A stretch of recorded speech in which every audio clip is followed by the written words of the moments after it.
Thank you, Hannah, and yes, I have been serving my time. Good morning, everybody. It's fantastic to be here, and I don't know about you, I've so enjoyed the conference this week. I think the quality of the talks and the papers and presentations has been outstanding. Some people, yeah. Especially the keynote speeches. So I'm sorry to bring it down now, and just try to get my apologies in first. In fact, I did show a draft of this speech to our esteemed Vice President yesterday, just to check it out, and she said she didn't understand it at all. So I've rewritten it since then. So I want to talk about maritime museums and historic ships together. And this is a collection of key thoughts built from my experience, and I hope that will interest you and stimulate discussion through the rest of the day. Because it's all very well for us to talk about maritime museums around the world today, as we have been doing all week, because everybody here shares a fantastic enthusiasm and commitment to maritime heritage. We love it. We love the sea. We love seeing these amazing cruise ships coming past the window every 10 minutes.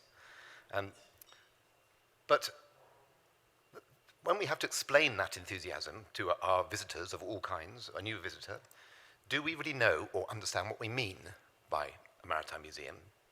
Are we able to say to them, why are we relevant? And almost as importantly, why are we not boring? This is my favorite two slides of boring museums. They are fantastic in their own right, but not geared up to engage multiple types of audience. So when I had a look to see how we think or how we define a maritime museum, and I started, of course, with Greenwich. The 1999 guidebook for the National Maritime Museum in Greenwich says, "The sea is remote from the ordinary citizen. However, the sea has a major impact on modern lifestyles. Over 95% of all world trade, international merchant ships carry trillions of tons of cargo. World fish stocks diminish with catches of 90 million tons or more a year, and destroying some 20 million tons in the process. And we burn carbon, we worry about sea level rise, and some 70% of the world population lives within 80 kilometers of the coast." Now, I know you know that, but the statistics construct an image of a vast human enterprise which exploits and is shaped by the sea in the past and today. But can we assume then that the museums which depict these characteristics are equally striking and enabled to make these things accessible? Well, there's a great paper by Robert Hicks from 2001 called "What is a Maritime Museum?" That was very helpful.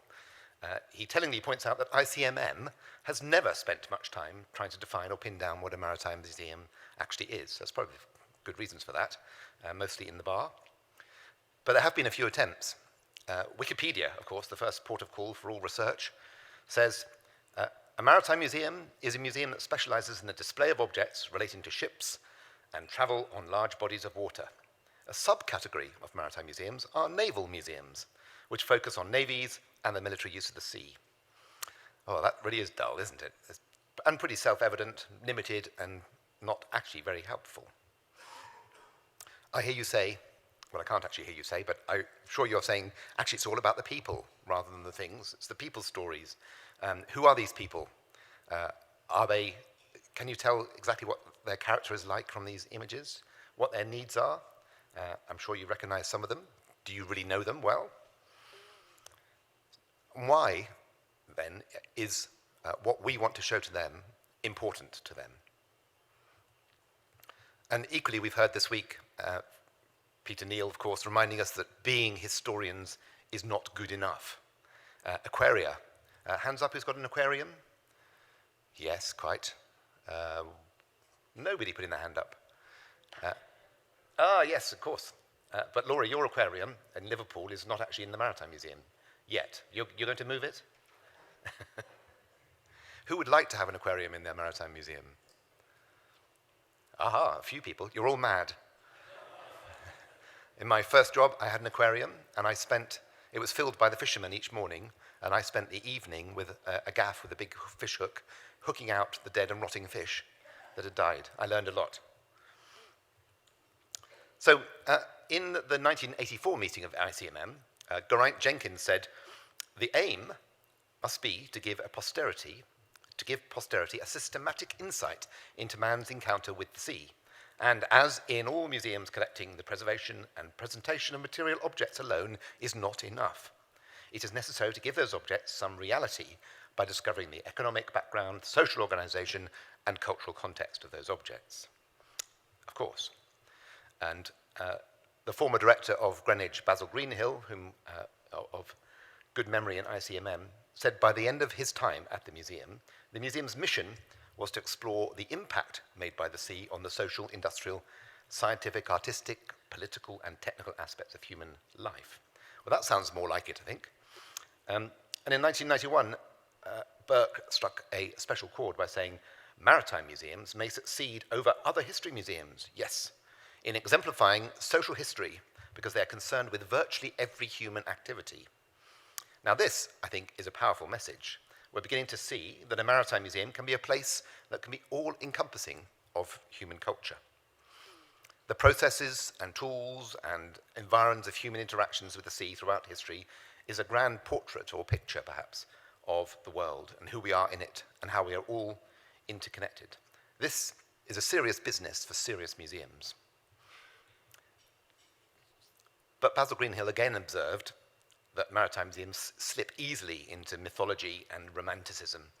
He said, "Maritime museums may have substituted a dream world of jolly Jack Tars and billowing canvas in place of the hard realities of finance, business organization, the social isolation of the seafarer, with all its effects, cargoes in all their forms, physical dangers, boredom, and sheer hard work." He may be right. The romanticism of the sea, the ability of the seascape to capture us with its scale and beauty, and its ever-changing faces which beguile and challenge, are very powerful. But I think he's only half right. Yes, of course, we must tell the stories of real people. We must tell the good and the bad to the best of our rigorous knowledge and research.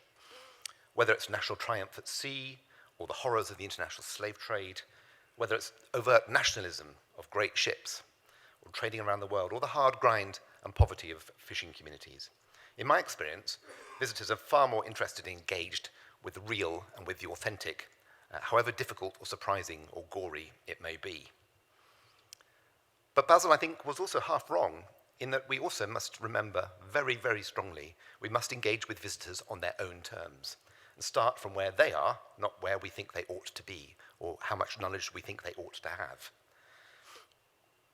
We need to give them a good time by helping them over the threshold. This is the way to capture them and open their minds and really give them a helping hand. And perhaps the most striking and engaging way of getting visitors through our doors is using ships themselves.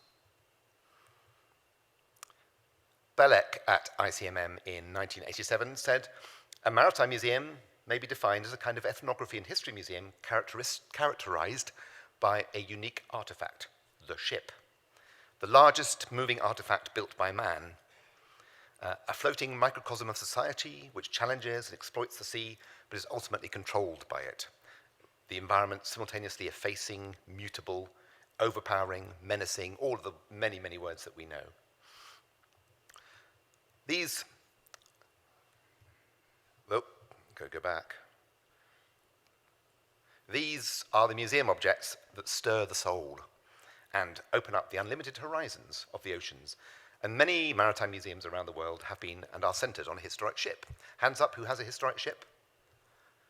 Yes, there you go. Hands up the lucky ones that haven't got one? Yes, well done. Many museums have a historic ship. Of course, some have even got more than one. They're completely mad. One is more than quite enough. The challenge of preserving and interpreting these great machines of all sizes and bringing all their stories to life and continuing the undertaking should not be taken on lightly by any museum. Robert Hicks again said, "To the visiting public, preserved ships and museums still communicate vitality. One almost believes that they may sail or steam away at any moment." Oh yeah. "No static building can compete. Even when these museums have no ships, the image of the ship remains overpowering." So there is some magic going on here. These sometimes giant objects are often at the heart of our museums, and they're often used to lead investment or regeneration of a dock or a harbour area in the port city. They become a flagship of a region. And even when we don't actually have them, we are compelled to build replicas of the ones that we don't have. So there's an overpowering desire, and it's almost easier to get money to build a replica than it is to save the original. This is getting a bit mad, isn't it? Cheaper, yes, exactly.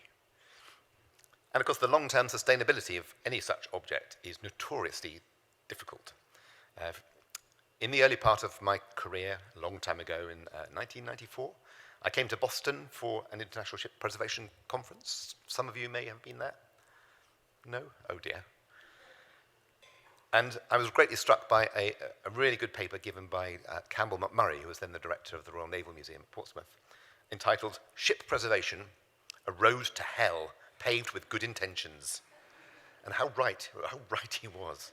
Notice the name of this poor fishing boat and ringnetter from in Lerwick in Shetland, Nil Desperandum. Well, actually, I'm not sure. I think maybe we should despair. However, to the rescue, guidance and standards provided by UK National Historic Ships Unit, the Conserving Historic Vessels volume, is an essential read in this, but nevertheless, it cannot be said enough that real rigour and clarity must be applied to understanding exactly what the ship represents, who is it for, and how will it be sustained in the long term. Basil Greenhill again said that the ship is the most biodegradable object in any museum, especially when they're kept outside in the weather. I hope everybody's got a copy of this, and ICMM will be distributing more copies over the next couple of years or so, because it really contains the heart of a potential national and international standard. So ships, we've got to have them, haven't we? Perhaps just not quite so many. Let us have fewer and better ships. Let us also be clear about the fundamental differences between museum ships and operating vessels.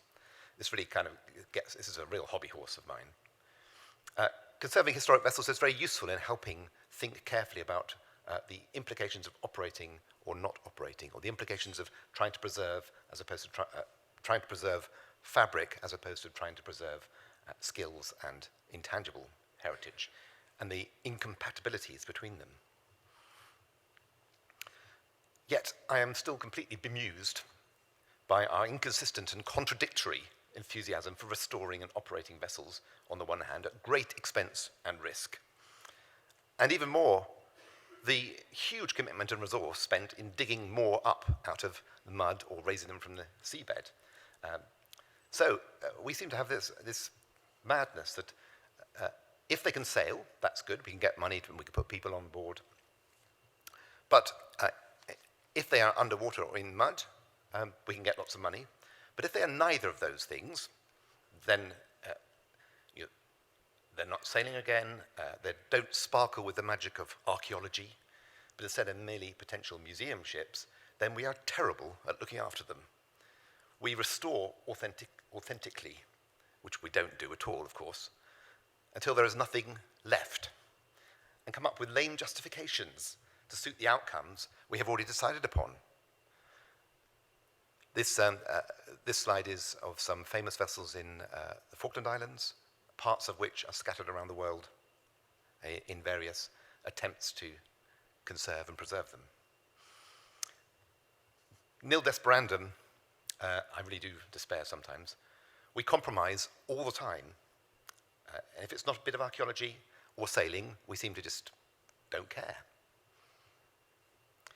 The best way, it seems, to really save an important ship is actually to bury one, and then you'll get state money to dig her up again and put her in a museum. Nevertheless, I am a pragmatist, and I'll explain that a bit further. Who wants this one, by the way? Who's going to collect this? We're having a ship auction later on, I think. I'm talking, I think, about how do we preserve the crown jewels, the handful of ships that need to be kept for future generations, 100 years, 200 years. Not just sailed now until they've gone, but kept so that in 200 or 300 years' time, people sitting in this room, the ICMM, which of course will be celebrating its 300th birthday, will be celebrating the way that we preserved the half a dozen ships or boats internationally that are iconic representations and tangible links to a vibrant past.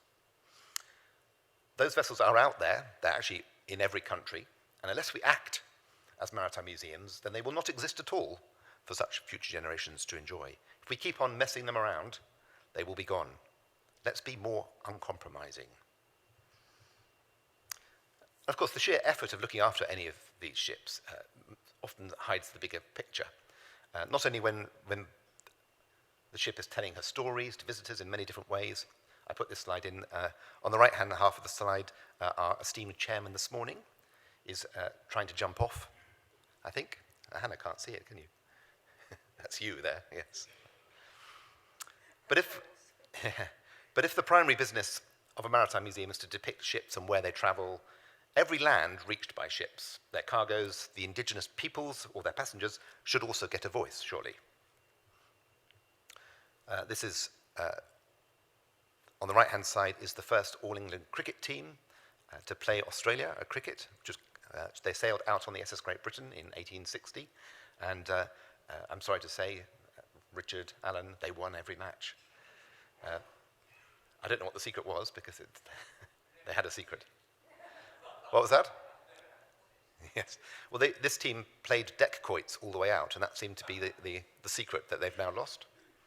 But of course, the impact that the SS Great Britain carrying thousands of people to effectively kind of populate Melbourne had on the indigenous peoples is something that we don't tell the story properly or effectively, and we will do so.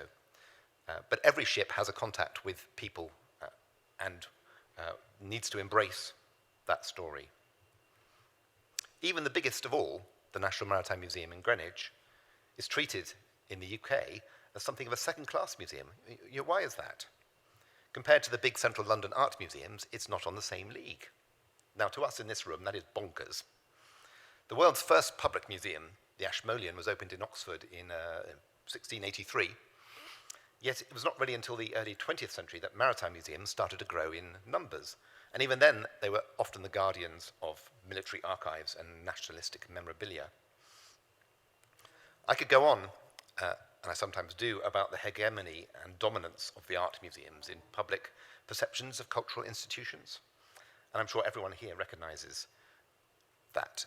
It stems, I think, in part from the elite high values that decorative and fine art can achieve in the sale room, and the awe which they are then held as a result. But also now perhaps because the sea is not at the forefront of people's minds as it once was, despite the reality of massive world trade on the oceans. But we mustn't take these points as barriers.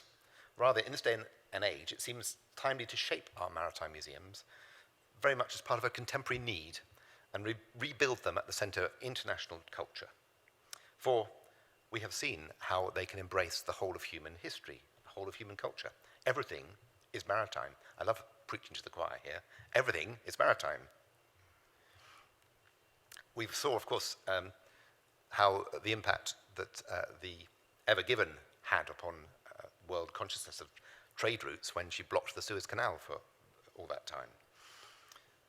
But let us be clear, then, that maritime museums have more to say about the contemporary world than many other museums. This is becoming apparent already in some academic research. There appears to be a real positive shift away from the self-centered imperial colonial histories towards the more holistic maritime and international history. A recent winner of the Wolfson History Prize, The Great Sea by David Abulafia, is subtitled A Human History of the Oceans. That should be the first textbook in every school. It's a great synthesis of maritime history as world history. So, ICMM has completed 50 years, but is it at a turning point or a threshold for the next 50 years? We are a fantastic group of peers, a network, and I think a key priority for ICMM is to support and coordinate that network and deliver real value to the memberships. Whatever size, whatever scope we may have. But I think too that we need to embrace these issues. We need to embrace a sense of direction and take a stand.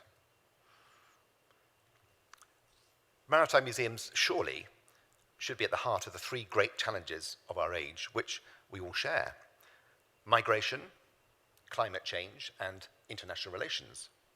They're at the heart of what we do. Again, Robert Hicks said, "Maritime museums excel at presenting new social history of cross-cultural contact, at showing the complex interactions between nations through voyages, and at depicting a complex history of ocean migration." Understanding our histories in this way, of course, gives context and relevance to contemporary issues and helps everyone come to terms with the balanced understanding of human interactions. This is a social good, especially in these times. The stories of migrations of people through the ages, voluntarily, militarily, or through enslavement, have profoundly affected the world and still do. This is an example of a contemporary issue that will not go away. It's a living history that Maritime Museum should and can take on as its own and speak out. And springing only this week from the Congress, ICMM will be bringing forward a unique international program to develop emerging themes around refugee boats and the stories that they engage. And as we started to talk about this, virtually everybody in the room started to come up with their angle and their connection to these stories. So watch this space for that. And as we have also heard this week, ICMM members are uniquely positioned to highlight the impact of climate change and pollution on our oceans and coastal waters. Only a few maritime museums at the moment give equal weight to the marine ecosystems, from which all maritime activity by definition is derived. And of course, it's very much under threat. We heard so eloquently earlier in the week just how much a threat the oceans are to our very existence. Sorry, the loss of the oceans are to our very existence. No other history museum figures the natural environment as a predominant feature of man's cultural development as much as the Maritime Museum, said Robert Hicks. And indeed, our own Peter Neal says as much in fairly forceful terms. But he's not wrong. Water is the Maritime Museum's exclusive medium of authenticity. That's Peter in 1990, and he's not wrong. And of course, the public are actually on our side already. They're on our side and waiting. They just need to hear our voices. And finally, international relationships. ICMM, of course, represents a community of maritime museums, and that community is connected by the sea. We're all linked together, and like for 70% of the world's population, the sea is a shared resource. So in our contemporary world, the mixing of peoples, exchange of goods and ideas is often lost in a cloud of politics or even war.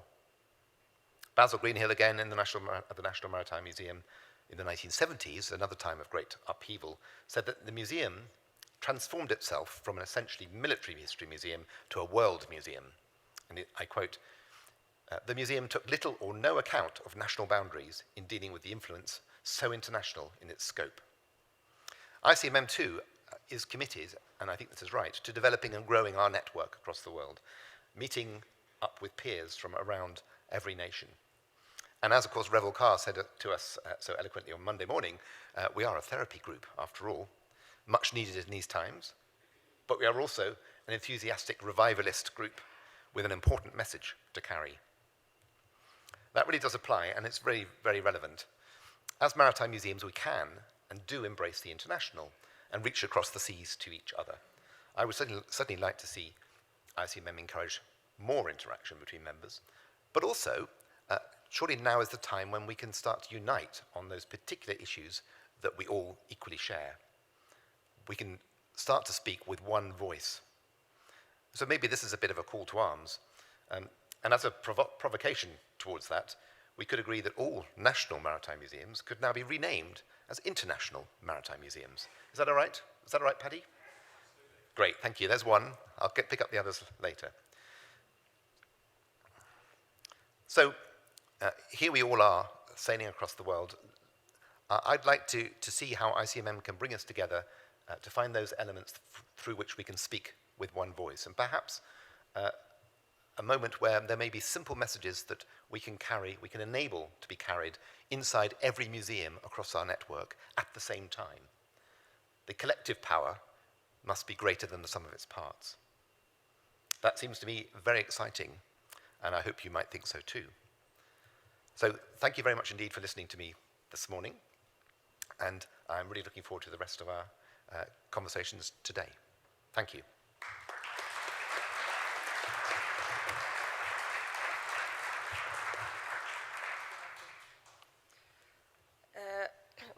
For a change, we do have time for questions, but I'm still thinking that we will hold on to this time till the end of the session. But I do have, I will let, if there's anyone who wants to ask a question or comment on Matthew's presentation now, I will leave room for a couple of those. Here's a microphone, Kevin. Kevin and Joost. Start with Kevin, perhaps. Thank you, Matthew, for a terrific paper. It reminded me right at the very end, when you made that sort of call to arms, that we were reminded earlier in the week that this is the decade of the ocean. And I just wondered, has the executive, has ICMM, do we have a plan, or do we pick up that challenge that you just said? Do we have a plan, or do we have thoughts about how ICMM can, in a sense, reflect that decade of the oceans sometime during the decade? Yes, the short answer is yes, that's exactly the case, Kevin. It's very embryonic, and we've been delighted to have early conversations with our friends at Lloyd's Register Foundation to help engage with that. And of course, they're heavily sponsoring the decade of the UN Decade of the Ocean. And I think there are some exciting opportunities. I think, too, whilst we have lots of goodwill, it would be really helpful to hear from members over the course of the next day of thoughts and ideas how ICMM could best support that and take it as part of our mission to be embedded in the international movements. Hello, Matthew. Good morning, everyone. Thanks for your presentation. Just very briefly, now that you're there and your slides are still here as well, that's why I wanted to ask a question. If you can go to your presentation, maybe 3 or 4 slides from the end. Don't think it is, I'm afraid. You have a slide on the percentage. 94% of people in particular countries do worry about, and it was so fast, you gave me 2 nanoseconds to sort of read it. Can you go back to that slide? Because I think it's a very important element for all of us here, if we as museums would like to continue to focus on ecology. What's the fantastic, say, Can we bring the slideshow back up just for a moment? Oh, well, actually, it's maybe the one presiding that one. No, sorry. That one, thank you. Thank you. Yes. So basically my question is, you know, where do you get this information? You see it here, read it here. Okay. How would you interpret, including this slide in your presentation, how would you like to see this contribute to the overall discussion that we have had so far? Well, thank you. I think for me, putting this information up was less specific, but much more about saying how we need to have confidence to step into this space, because the public want us to be there already. They're waiting for someone to help coalesce the public messages. We've already heard earlier in the week how a number of the scientific-based institutions are very active in trying to articulate and understand and gather data about the state of the oceans and the implications that has. But to then mediate those messages into the public sphere takes a lot more effort. And of course, that's where we have expertise. And we should take confidence and step into that space as a result. And we can really help. I think, too, that sense of a split, you know, the classic domains between science and arts don't really exist, and museums that we operate naturally work across the apparent divide. We should be interpreting science as well as interpreting emotion and cultural art.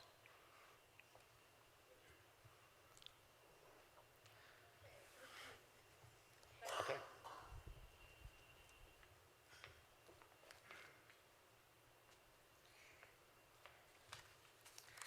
Okay, our next speaker